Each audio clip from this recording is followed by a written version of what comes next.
નમસ્કાર વિદ્યાર્થી મિત્રો, ફરીવાર આપનું સ્વાગત છે.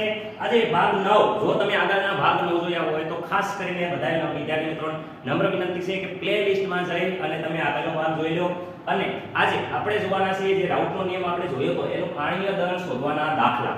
રેડી વિદ્યાર્થી મિત્રો, આજે દાખલો છે તો આજનો આ લેક્ચરમાં આપણે સંપૂર્ણ આ દાખલો જે છે એ કેવી રીતે આવે છે એ જોઈશું વિદ્યાર્થી મિત્રો.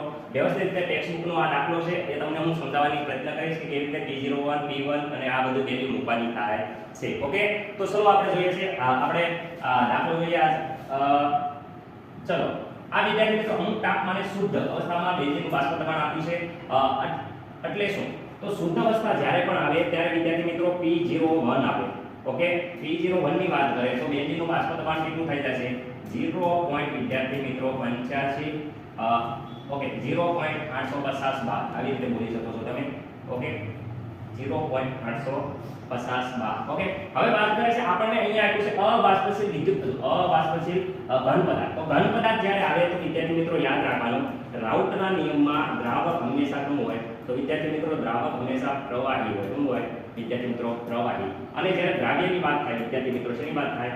દ્રાવ્ય. તો દ્રાવ્ય હંમેશા ઘન હોય અને એને નંબર 2 આપવામાં આવે છે જ્યારે પ્રવાહીને નંબર 1 આપવામાં આવે છે. ઓકે, તો એનું વજન છે એને આપણે W1 કહીશું, જેનો અણુભાર છે એને M1 કહીશું. ઓકે, જ્યારે દ્રાવકની વાત થાય જ્યારે દ્રાવ્યની વાત થાય ત્યારે W2 અને વિદ્યાર્થી મિત્રો એનો અણુભાર છે તો અહીંયા M2 આપણે કહીશું.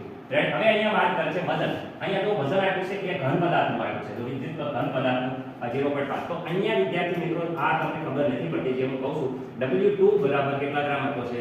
જે વિદ્યાર્થી મિત્રો 0.5 ગ્રામ આપેલા છે. ઓકે, આમાં મને નથી પ્રોબ્લેમ લાગતો કોઈ પણ વિદ્યાર્થીને. જે પ્રોબ્લેમ છે એ હું તમને અહીંયા સોલ્વ કરી દઉં છું. ઓકે, હવે અહીંયા તો બેન્ઝીન આપ્યું છે. બેન્ઝીન કેટલું વજન ને આટલા બેન્ઝીનમાં ઓગળાવ. બેન્ઝીન પ્રવાહી કહેવાય. બેન્ઝીન પ્રવાહી હોવાથી બેન્ઝીન દ્રાવક અથવા એ પણ ખબર પડે જેનું વધુ વજન હોય. જો અહીંયા વધુ છે અને અહીંયા ઓછું છે, જેનું વધુ વજન હોય એને દ્રાવક કહેવાય. તો આ વધુ વજન છે તો વિદ્યાર્થી મિત્રો આને હંમેશા વધુ વજન હોવાથી આને કહીશું આપણે દ્રાવક.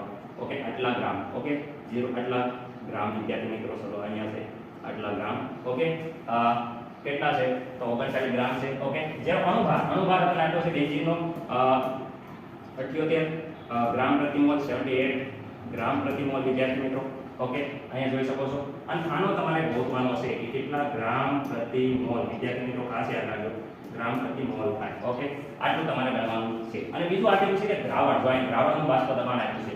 દ્રાવણ એટલે વિદ્યાર્થી મિત્રો P1 નું આપેલું છે વેલ્યુ 0.800 ને કેટલી આપી છે?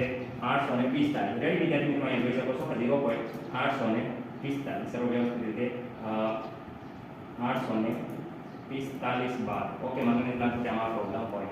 ઓકે, રાઉટનો સૂત્ર તો સર અમને સૂત્ર યાદ હતું પણ ભૂલાઈ ગયું. આટલું યાદ છે P01 માઈનસ વિદ્યાર્થી મિત્રો P અહીંયા આપણમાં P01. ઓકે સર, અહીંયા યાદ નથી. અહીંયા આપણને એટલું યાદ છે કે N2 upon N1.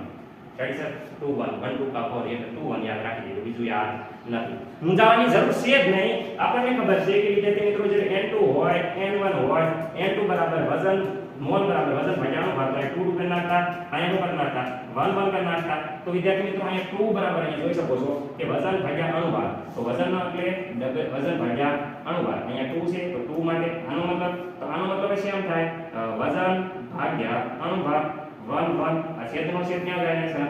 તો છેદનો છેદ છે એ ઉપર જશે તો વિદ્યાર્થી મિત્રો અહીંયા થઈ જશે M1, અહીંયા નીચે W1.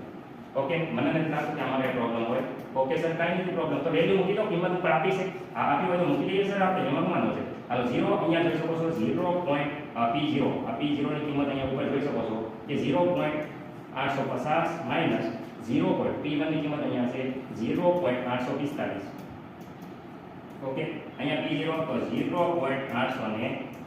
ઓકે વિદ્યાર્થી મિત્રો, અહીંયા જોઈ શકો છો W2 એટલે અહીંયા 0.5. ઓકે 0.5. ઓકે, M1 અહીંયા તમે જોઈ શકો છો 78. ઓકે 78.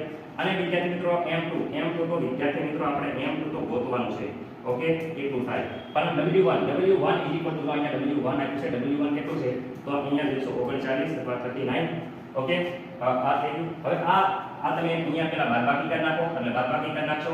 પછી આ M2 ને અહીંયા લઈ જાઓ. અહીંયા ગુણાકારમાં હોય ભાગાકારમાં લઈ જાય, ભાગાકારમાં છે ગુણાકારમાં લઈ જાશો. એવી રીતે તમે વ્યવસ્થિત રીતે કરશો તો M2 બરાબર 170. ઓકે, આવશે ગ્રામ પ્રતિ મોલ. ઓકે, કેટલી વાર ગણ્યો એટલે અમને ખબર છે કે આ એક દાખલો જ્યારે પણ પૂછાય ત્યારે આટલું વિશે 170 કરી નાખવાનું, કારણ કે આ એક જ દાખલો એવો છે કે જેનો જવાબ 170 આવે છે અને રાઉટના નિયમ આવે છે. ઓકે, તો બધા વિદ્યાર્થી મિત્રોને ખાસ યાદ રાખવાનું, પહેલા તો આ સૂત્ર, જે સૂત્ર યાદ નહીં હોય તો કહેવાય કે આ દાખલા આવડશે નહીં. ઓકે, વધુ વજન હોય એટલે હંમેશા આ બાજુ રાખવાનું, ઓછું વજન હોય એટલે W2 માં રાખવાનું. વ્યવસ્થિત રીતે પૂરો દાખલો સમજાયો છે વિદ્યાર્થી મિત્રો. હાલો જોઈ લો એટલે આપણે આગળ વધીએ. સ્ક્રીનશોટ પાડી લો.